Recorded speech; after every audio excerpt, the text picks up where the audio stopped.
So how's the Miami market for real estate in July of 2021? That's what I'm going to go over in this video. I'm going to break it down first with stats, a few stats. I don't want to give too much. But more importantly, a lot of times we see stats, we see days on market, we see median price, we see a bunch of different things. But at the end of the day, what does it really mean? And so that's what I'm going to do with this video. I was inspired by a friend of mine, Chris Kwan in California, and he did this really cool video. I'm going to share a link to that in this platform, whatever you're seeing it on, whether it is YouTube, Facebook, Instagram, it's podcast, whatever it is. I'm going to share the link to his video, and I'm going to break it down in a way that makes so much more sense. And I'm going to be sharing my screen to those of you that aren't listening to this, the ones that are actually viewing this. So I'm going to start with that. I'm going to share a couple screens. So if I mess up, I apologize. I will figure it out, hopefully. Okay. So the first thing is, if we look at last year compared to this year, and what I did is I went from July 1st to July 25th. Right now, today, it's about 9 p.m. and it is July 26th. Since the month isn't over, I wanted to use up until the end of yesterday and compare apples to apples. So just to start off first, there were cash sales in 2020 of 28%. And when I say cash sales, that's of all the single family homes, condos, and townhomes sold in Miami-Dade County. Okay. And so 28% of everything that sold, whether it was 100,000 or 25 million, whatever the price was, 28% of those sales were cash sales. In 2021, though, we've had 41%. So nearly half, I guess more than 4 out of 10, more than 4 in 10 homes that sold were cash sales. So imagine if you're financing, you're probably going to lose on your offer. So it makes it so much more difficult to buy in 2021. So there's a 13% increase just in cash sales between last year and this year for the same time period. So besides cash sales, it's like a tongue twister, for me at least. So closed sales, let's look at that. In 2020, there were 1,928 sales in the first 25 days of the month of July. Out of those, there were 542 that were cash. So that's how I got that number above of 28%. But if you go to 2021, you have 2,343 sales. So that was 964 were cash, which is equal to 41%. But more than that, there was 21.5% increase in sales. So that's a lot, you know, that's a lot. A 21% increase in sales from one year to the next is a tremendously high number. But the next stat is going to make it even more mind-blowing. So last year, in July of 2020, there were properties for sale. There were 18,885 properties for sale in July of 2020. This year, there's 11,121 for sale. I didn't do the percentage, but it's like nearly half less. You know, it's not exactly half less, but it's a huge number less. So I'm going to stop sharing my screen and let me see if I can do something differently. And let me see if I can go back and do this. I want to share my good. Google Chrome is there. I'm going to go to what's called the MLS. I think you guys know what that is. It's a multiple listing service. Basically, it's where real estate agents put the properties for sale on the market. We get all our stats from here. Obviously, there are some homes that are sold off market, new construction, and other properties like that. excuse me, but it's a very, very small amount, and it's pretty consistent, to that amount each month. So we're not going to take those stats into account. But let's see what this really means. In the past, because we have so much less inventory now compared to in the past, I mean, you saw 11,000 compared to 18,000. So typically when someone would be looking for a property, there would be like maybe 40 or 50 properties for sale. I mean, depending on the search criteria. So I'm gonna do a few searches just so you can get an idea. So say you're in Miami, you're looking for a single family home. So we'll click on single family home. You're in Miami-Dade County. So you're looking in all of Miami-Dade County, which is huge. Just to give you an idea, in our real estate board, we have 50 to 60,000 agents in the Miami Association of Realtors. So that just tells you how big the area is, okay? So say you're a buyer and you're looking to buy in Miami, and you want to spend about 400,000 or less, and you want 4 bedrooms or more, and you want to get like 2 bedrooms or more. And so if I do that, and then say I want a swimming pool. If I do that, so I want to spend, oh man, let me do this again. Sorry about that. So we want to buy a single family home in Miami-Dade County. We want to spend 400,000 or less, and we want to get 4 bedrooms or more, and we want to get 2 baths or more, and we want a swimming pool. We're in Miami, so you'd think there would be a lot. So, and this is all of Miami-Dade County. There's so many different cities and villages in Miami. And if I did that search, say I'm a buyer and I'm looking for 400,000, 4 bedroom, 2 bath in all of Miami, and I want a pool. I didn't even do square footage or anything, just a single family home.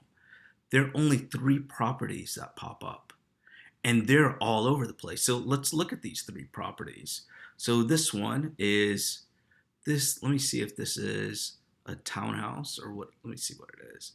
Amazing opportunity to own a new 4-2 newer home. So it's a newer home. Waterstone Park. Let's see what it is. Let's see if there are any pictures. It looks like a decent home. The first picture, it's actually small. It's 1,260 square feet. This is 368,000. That above picture really made it look nice, but I guess it's not that nice. So it's this. I guess they were sort of cheating with the view because it's not that. Let's do a map view. I'm not sure if you can see this. Hopefully you can. But if I do a map view, let's go a satellite view. The lake is pretty far away. It's not there. So you have a backyard view, if you can see that. So that's the first listing. And it's in Homestead. It's not even in Miami. So Homestead is way less desirable because it's far from everything. It's there's some nice places in Homestead, but you would say if you're looking at like the best places to live in Miami, Homestead would be, and you're doing 1 out of 10. Homestead for desirability, meaning if I asked 10 people where they would want to live, and I asked them to rate in a scale of 1 to 10, Homestead would probably be a 3 or 4, okay? Not saying that Homestead is bad, but that would be typically what someone would say. The next one is Homestead again, 379,000. This is a foreclosure. Let's take a look at a few photos. Nothing exciting, probably doing it really quickly, so sorry about that. This property is built in 1988. Look at the photos, they're terrible. So you can tell it's a totally outdated property, needs some work, needs a lot of work. So that's another one. And the third one is, this one is Miami Gardens. Miami Gardens it's probably similar to Homestead. Maybe it's 4 or 5. Maybe it's even worse than Homestead. It just depends on the person. So this one is $399, and there's nothing. There's nothing. So let's change the criteria a little bit. So say like we are going to instead of, so we already looked at 400, so we're going to go from 401 and say we go up to like 650. If we go to 650, but we want some square footage. If we're spending 650, say we want a garage. We want to have at least one car garage. We want to have at least 2,000 square feet. And we want a swimming pool. There's only 23 in all of Miami-Dade County. There's only 23 properties. And let's see, let me do a different view so you could see a different way to look at it. Let me see if I could pull up city. Let me add city, insert the column. Not sure if you could see what I am typing. I'm sorry if you can't. So we added cities. So like Hialeah, Hialeah, Hialeah, Homestead. So again, every place is nice for different people, you know, meaning like depending on what your budget is, depending on where you're coming from. But Hialeah and Homestead are definitely not places that people pick as their first choice. So that's the first 9 that are disqualified. Then we have some others. Miami Lakes is decent. So if we take away 9, we only have 14 properties that are in all of Miami that work. So let's take a look at these 14. I'll do them quickly. So this one is 460, seems okay. This one looks okay. Yeah, this one looks nicer. Just so you know, for those that you don't, this is in West Kendall, so it's okay. It's in a nice place. So let's go back. Let's change the criteria. So say we have $1 million to spend.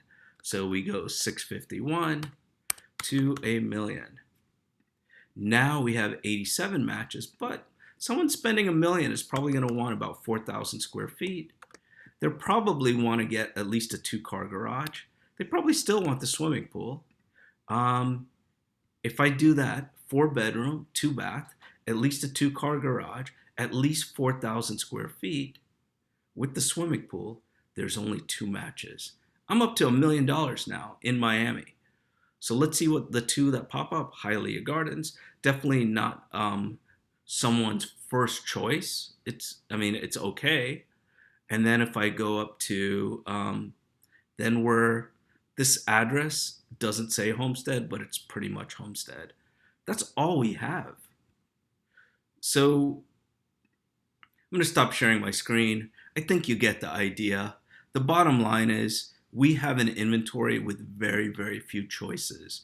So what happens is when you have properties, if you're looking to spend $1 million and you want at least a 4,000 square foot home, 2-car garage and a swimming pool, it's not a whole lot to ask for $1 million. And you're getting 2 choices and they're not nice.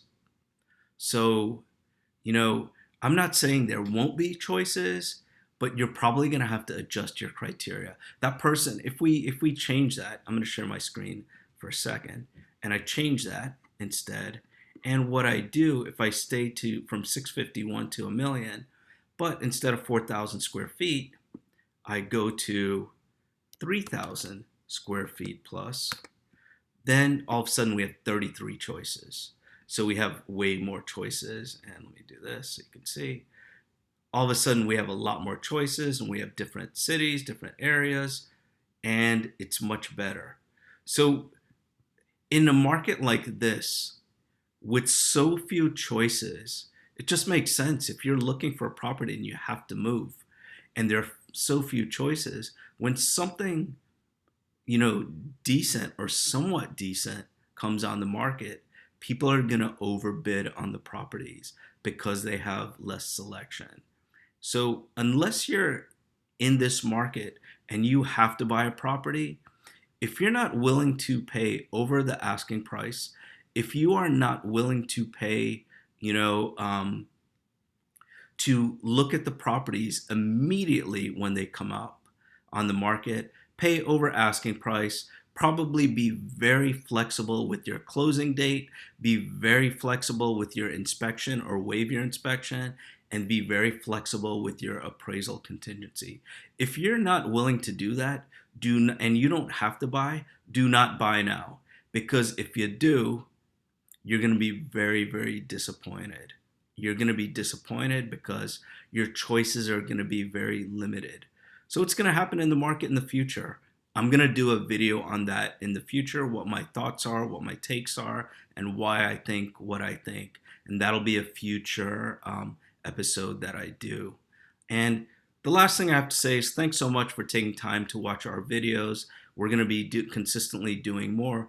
I don't want to do one. I want to do one every day if I have content that I think you guys are going to like. I'm not going to post a video just because I feel like I have to post a video today. So if there are any topics or anything, please DM me, comment below, call me, text me, whatever. My goal is to make you feel like you have a family member in the industry, and I'm here just to give you knowledge. Whether we do business or not ever in the future, it's okay. It doesn't matter.